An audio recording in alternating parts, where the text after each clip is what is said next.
The cost of IT in business can be staggering. From hardware and software expenses to services like internet and phone, you don't need to spend a fortune on IT to succeed. If your organization spends more than $500 monthly on any service, or you're considering signing a long-term contract, IT Enabled can help you manage your technology and minimize your costs. Contact us today to schedule a free consultation. IT Enabled, we're here to help.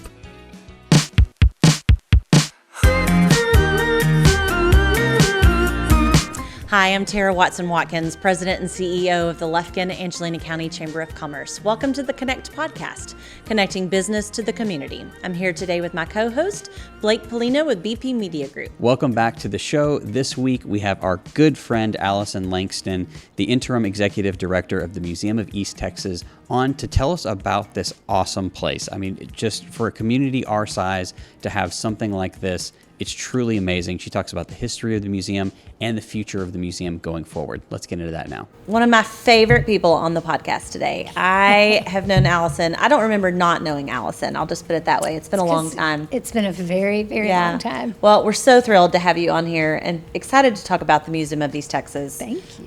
Why don't you tell the listeners a little bit about your background, how you got to Lufkin, and then we'll talk about how you got to the museum. Oh, I would be happy to share that, and I'll try to keep it brief. I grew up in Park Ridge, Illinois, to two parents who were Texas born and bred. And when they met at Baylor and got married, they had a job opportunity in Chicago for 2 years. Didn't have any children, said, let's go for 2 years. It'll be fun. It ended up being close to 50. Wow. So I like to say that I was misplaced for the first 18 years of my life. Loved everything that Chicago had to offer as far as cultural and food and people. It was wonderful. But I decided to go to Baylor, like my parents had done and my grandfather had done. And by Thanksgiving break, I came home and said, I found my people. Texas is home. It's where I need to be. And then I was fortunate enough to find not only my people, but my person at Baylor, this cute boy named Kevin Langston, who is from Lufkin, Texas, which I had never heard of before. And we came to visit, and he assured me we will never live in Lufkin. And I said, that's fine. It is a small, cute little town. I grew up in a small, cute little town, 30 minutes from a huge city. It is really little. And God's hands are in everything that happens, and we have been here 28 years, and we absolutely love Lufkin. I love it that. is just the greatest city, and we love it so much that we brought my parents here. Yeah, I love it. You know, I actually remember meeting you for the first time was at Crown Colony. Yes, I remember meeting you. Her husband, Kevin, was my buddy at St. Cyprian's, and he walked me to chapel as a little girl. Oh, cool. And so, like, Kevin was the greatest thing in the world. And she was Miss Texas. All of a sudden, here came Allyson, and I'm like, who's this girl he's bringing home? That's awesome. And now she's one of my dearest friends. So I know, it's kind of fun. Full circle. He likes to say he had to go out of state, and it may be true. Well, we're thrilled to have you here. And but you worked for the museum. I did. For a long time. I did. So when I first arrived in Lufkin, really wanted to start connecting with the community. And at that time, you had to have lived here for a few years before you could join the junior league. So knew that door was closed. And then I found out there was a museum, and I was like, oh my gosh, there's a museum here? That's amazing. So I went and just walked in the door and said, how can I help? What can I do? And they immediately put me to work as a volunteer. And so co-chaired Festival of Trees, I think in 1998, when we had maybe 21 trees, and we were so proud of them down the big hallway. We're like, this is amazing. And I just I like to say I grew up at the museum with my volunteerism in the community. I just volunteered from 98 until I think 2001-ish, and then I was on the board for a few years. And then in 2007, JP called, and she was like, instead of continuing to volunteer all of these things that you're doing for us, can we pay you just a little bit? So, yeah. So I worked there part-time and did PR and marketing from 2007 to 2019. That's crazy. And it was wonderful. It was the best job ever. We laugh. I literally had a playpen in the office area because my surprise baby came along in 2011. And I said, what am I going to do? And JP's like, you're just going to bring her up here. She'll be fine. So my babies grew up at the museum. I grew up at the museum. In 2019, it was just time for a change. And so I stepped back, and it was hard to do that. But found a few other things to do. COVID hit, and The museum's just always been in my heart. So when I was approached by the board and asked, would you step in, of course, You're I'd the perfect step fit in. for it. It's Oh, fantastic. You're so kind. You're so kind. Yeah, It's definitely a great fit. fabulous place. It's a gym. So It is. So now you're serving as the Interim Executive Director. Yes. So tell us about the museum. So for people who are not familiar with it, awesome Absolutely. hidden jewel here in East Texas. It and is just an tell people all awesome about jewel. It's amazing. So the museum was actually started in 1970. Well, it wasn't chartered, but in 1972, the idea was born. St. Cyprian's Church, which had been, I think it was built in 1906, burned. The inside of it had a huge fire and it burned down. And so they were left with a shell of the building and the school. And about 6 women got together and started brainstorming, said, what can we do with this? And they came up with the idea that something that Lufkin was lacking and sorely needed was a place for children who would not leave town to come and get exposure to some cultural things. So with that idea was born the Lufkin Historical and Creative Arts Center. And those ladies, I love, this is one of JP's favorite stories. They just got on the floor and were scrubbing literally the soot off the floor at that chapel. And they didn't have any idea what it was going to become. They officially opened their doors in 1976. And their big mainstay was, we are going to have programs for children and families. We want everyone to come here, and it needs to be free. And so I can't remember the year, but they eventually gifted it to the city. And so the city owns the actual building, but we get to do everything with it. We get to pay all the bills, do all the upkeep, pay the insurance. It's good fun. And then it changed from, in the 80s, it changed over to the Museum of East Texas. And that's when they built on the new section, which is where the large gallery is, where the big front entrance is now, was built in 1990. And we have the large gallery, we have the Rotary Gallery, which I'm really excited. The Rotary Gallery for years housed just local artists in our APA, our Angelina Photographic Association. And we kind of stepped away from that the past few years. We're bringing that back. So anytime you come in the museum, the Rotary Gallery is going to have somebody you might know in town, Nice. Oh, Their work. So it's great. It's the Art Guild, it's going to do 3 months, and then APA will do another 3 months, and so it's just going to be a continual rotation, and it's a great thing. We have the Discover Room that has traditionally had more of our educational type exhibits for children who are coming in for school tours to see, and then we have the large gallery that has any multitude of art or history. So that's something that's been surprising to me. How far out you get to schedule these things, because we're already scheduled out through spring of 2025, and I was like, wow, amazing. I didn't get to know about that when I was doing marketing and PR. That's right. The little things you get to learn. The little things you get to learn. Yeah. So, our big goal, I think, more than anything, is we want it to be a place where every single person who walks in the door can be enriched and educated in some way. And we're going to have exhibits that are kind of different in the different areas, so that if you walk into the large gallery and it's a whole bunch of squiggles on a canvas and you're like, I don't get that, how's that art? You can walk down the hall and there's going to be some really nice landscapes that you can go, oh, okay, well, that's art, I'm comfortable with that. Or if landscapes make you really sick, you go down the hall and see that. And then to go into the ed room and to be able to create some things that go along with our exhibits, and just to have fun, no matter how old you are, because all of us want to create, and we're all artists. Even me, who can't draw a straight line. Well, the education room is always one of Annalee's favorites. She loves to go in there. If I've got a meeting and she's got to go with me, I'm like, just go in there and you can do some watercolor, or you can do some yarn art or something. Exactly. It's a great place. And we're striving to really kind of beef that up so that each table has a different station, and it's not just one thing to do in there. And then I'm like, we have to leave. And she's like, no, I don't want to leave. It's such a great place for kids to be able to be hands-on. Exactly. Not be afraid to touch stuff. That's exactly right. Yeah. That's exactly right. Let's talk about that a little bit. So when this airs, they'll kind of be wrapping up. But talk about the art camps for kids. Oh my Such a gosh. great resource. My kids got to attend this year for the Amazing. first year and loved it. So tell us a little bit about that. I love that. Yeah. So Art Camp was started just as a little dream to help a small group of children, and it has grown and flourished through the years. And so during our summer months, we close down the large gallery, and Art Camp takes over the camp. And actually, this summer, it's not only taken over the large gallery, it's also in the ed room, and we have a class in the hallway. Nice. Because we just have so many great teachers willing to teach these incredible classes. And gosh, we have classes for ages 4 through adult. Yeah. So, in really in every different medium you can imagine. And our current education curator, Vicki Linnell, asks the teachers, what do you want to teach and when do you want to teach it? So we have this kind of interesting schedule this year. It's worked out great.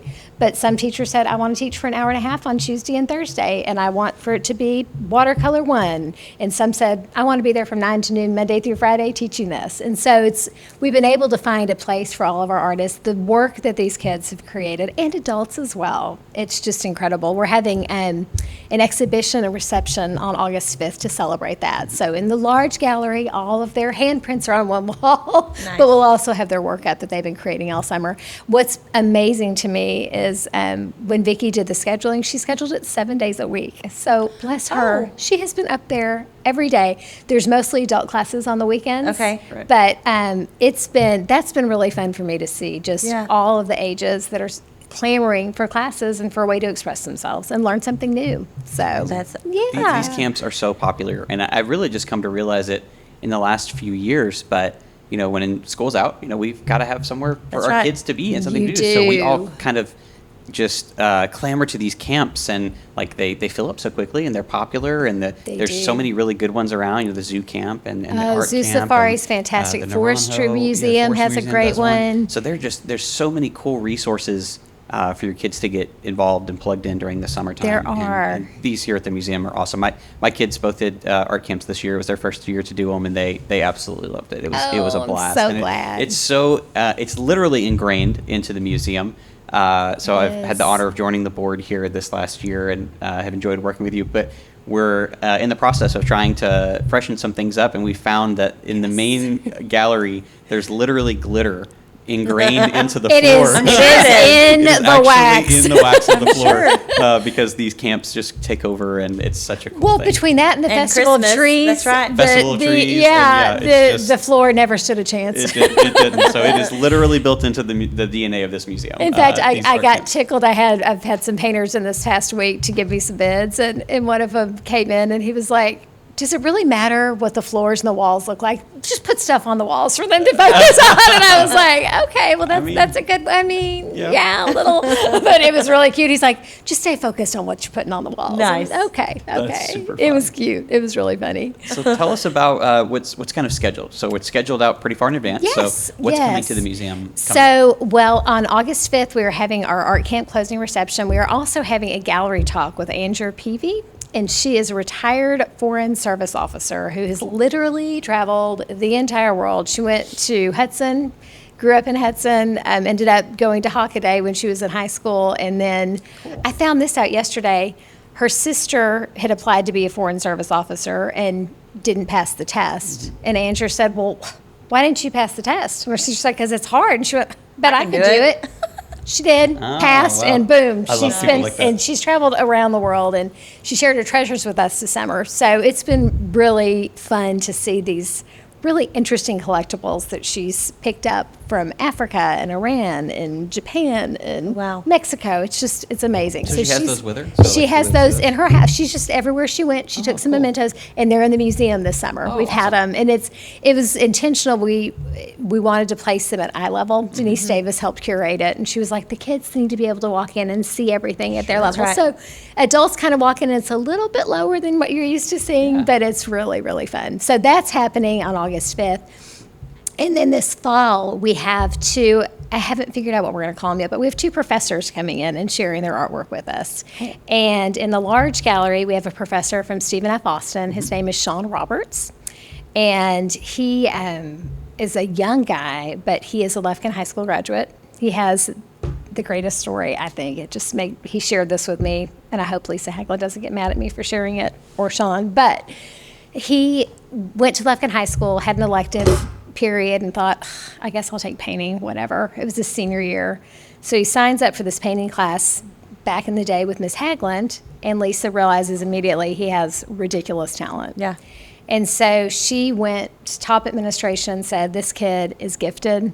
He needs to be an AP. I know they're supposed to finish painting 1 and 2 before they can get into the advanced placement. He doesn't need it. So they moved him into the advanced placement. He took her painting class and advanced placement art classes at the same time. Lisa then took him to SFA, showed him around the campus, introduced him to professors, and he was like, I credit her with me going to college. Yeah. And so he got an art degree. Then he got his Master in Fine Arts from, I think, Washington State University. He's now won international contests. Oh, my gosh. He spent 8 weeks last summer in, I'm going to say it wrong, Norway, one of those Norwegian countries, with Odd Nerdrum, who's this huge painter, and he's just this fascinating guy. Yeah. And so he does very realistic portraits of people in Baroque settings, but they're East Texas people. Oh, I love that. So it's really, really interesting, and it's going to be really fun, and they're Yeah. huge scale. So he's been sending me a few pictures throughout the summer. I'm working on this and I'm working on that, and it's going to be really an interesting cool exhibit. story. And to have a Fantastic. homegrown person who's gone big, you Yeah. know.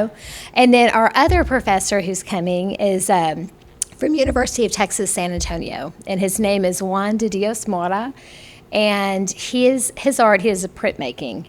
And I'll tell you, when I first saw it, I was like, this kind of makes me uncomfortable. It's very stark.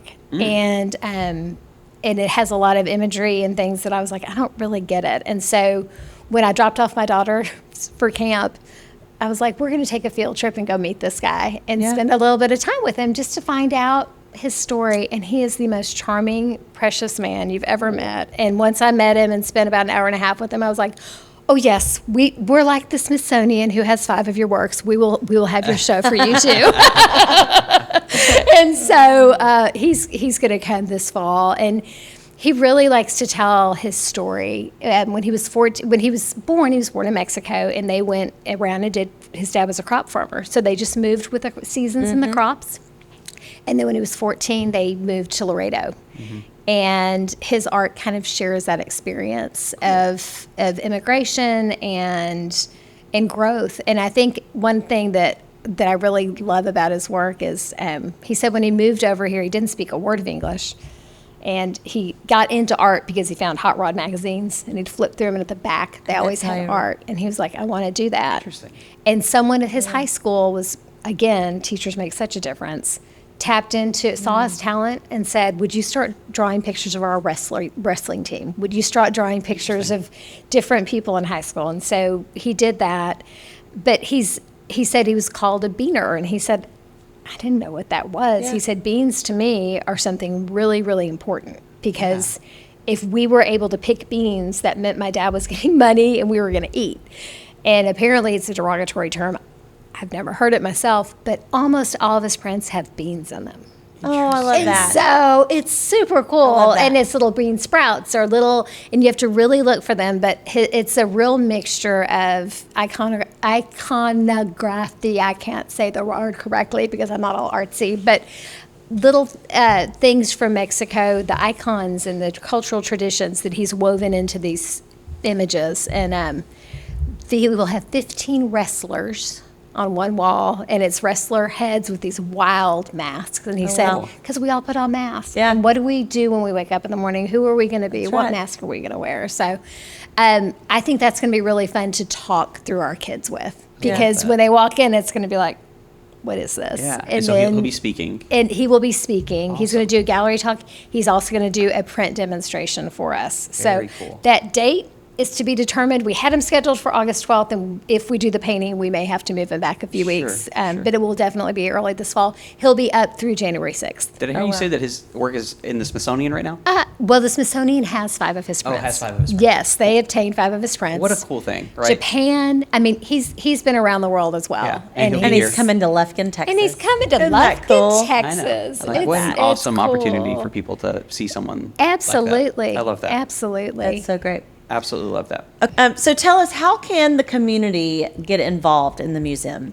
Oh, just come through the doors. We'll find something for you to do. We have an amazing group of volunteers. The Museum Guild that's been, I call them the heartbeat of the museum. They've been around since our beginning. And our Museum Guild serves as docents, which we desperately need. If you have an interest in doing school tours, we would love to train you and help get you scheduled for that. They can help with clerical things, our mail outs. They help with cooking. They host our members gala, Festival of Trees, which is our big fundraiser. They're in charge of that. There is something, we'll find something for you to do. So we always need help. We're very small staffed with big hearts. Nice. And so we'll find a place for you. So let's talk about the Festival of Trees. It's one of my favorite things that the community does. Mine too. It's fantastic. And It's Colleen, that amazing. works for the chamber, is actually chairing it this year. So we're excited awesome. about We are that. so excited. She's going to step up and help. Sweet Jamie Zaylor has chaired That's it awesome. forever, and Colleen is stepping She'll do a great in job with next that. to her to get trained, and we're so excited great about job. that. She will. Festival of Trees was started. Tara Fedone and I can't remember one of her homies. They were somewhere and saw this Festival of Trees over 25 years ago and said, "Let's bring this to Lufkin." And it really is, and we're excited this year. We're bringing it back big again. That's Good. the hope, if we can get our sponsors. But communities, businesses, just people in the community that have a cause or something that's near and dear to their heart can sponsor a tree, anywhere from little bitty 3 foot up to 12-foot trees. And we're covering the gallery in them. Good. And it's one of my very most favorite things to do. It's just beautiful. It is beautiful. And every tree tells a story. Every tree tells Yeah. a story, and they're so meaningful. Yeah.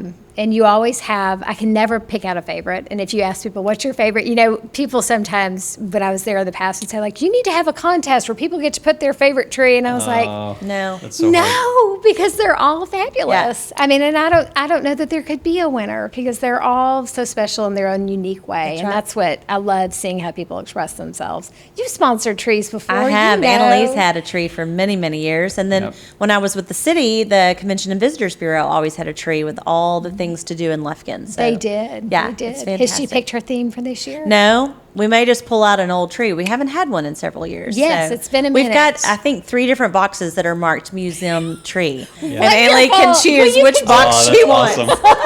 That's awesome. We're Can thrilled. people still sponsor trees now? Or is it too Oh, late yes. if they We're wanna sponsor? actually kicking that off pretty Good. soon. Oh, good. We'll have the mail out.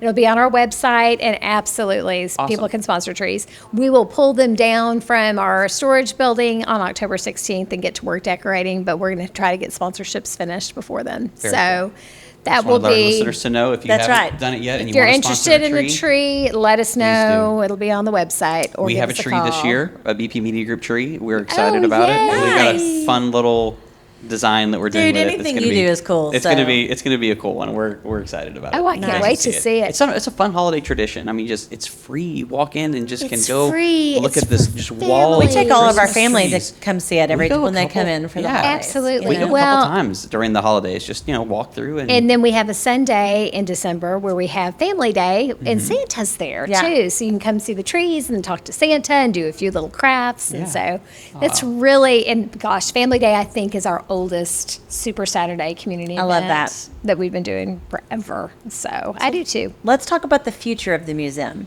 Yes. What's going on with the future? The future looks bright. You know, right now we are really focused on getting our current property up to snuff and cleaning out closets and making it look as beautiful as it can, and making it become a magnet for people to come in and want to be a part of it. That's really the goal. Once we get that going, we have plans for a new building, for an education building. I don't know. People say, when is it going to break ground? I'm like, I can't project the future. I don't know. It's a goal, it's a dream, it's a hope. If we have that building, then the front museum would be able to be the museum year round. We wouldn't have our art camp. Our art camp would be in the back building, and it would be another space that the community could rent. Right. It's far off in the future. And right now, I think we're just really focused on getting the community aware that we exist in the doors and saying, wow, this is great, and I want to come back, and I want to bring people that I know and care about with me so that we can all grow and learn. And then that they come back every few months and see different exhibits. Right. Because that's so important.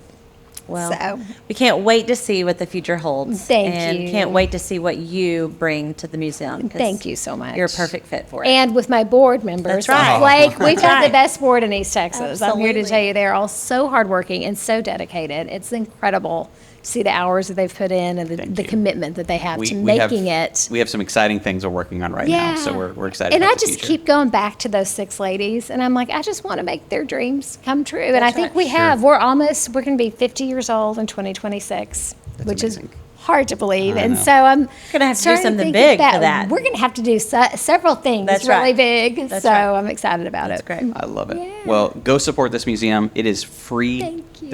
It does not cost anything to go to this museum. You can walk in. It's just another thing of Lufkin that it's just amazing that we have. I mean, for a Absolutely. community this size to have resources like this, it just blows my mind. So it's it's such a great thing. Go check out these talks. I'm definitely going. I mean, that's really, Yes. really cool. To get to hear Absolutely. this caliber of artists come to Lufkin and speak. Follow us on Facebook and Yes. Instagram. We publicize the mess out of our events there. If you join us as a member, you'll get mailings in your box through email, hopefully. That's another goal. what we're working on. And in your snail mail box as well, and letting you know about all of our events. Yeah. So And there's that's some exciting the stuff coming up. one great way to support the museum is to become a member. Yes. So And it is teaser. It's going to be worth it. We're revamping those plans right now as a board, and it's there's some really cool stuff. You're going to want to be a member Yeah. of the Museum of East Texas going it's an forward. exciting time to It be part of is. it, It right? is, Because we yeah. are kind of revamping things Yeah, and it is. and bringing the energy Coming back alive. Yeah. It is. Yeah. It is. We're breathing life into it. Love so that. Well, thank you it's so much for exciting. your time. Thank you Appreciate for you having coming me. out I and doing appreciate this it and so much. It was chatting so about fun it. just spending time with Absolutely. you too. Yeah. Enjoyed Absolutely. it tremendously. This is a lot of fun. Well, thank you so much. Thank you for Thank listening to the you. podcast again this week. We appreciate your support. I'm biased, but please go check out this organization. It's just such a jewel here in East Texas, and we appreciate you listening, and we'll see you next week.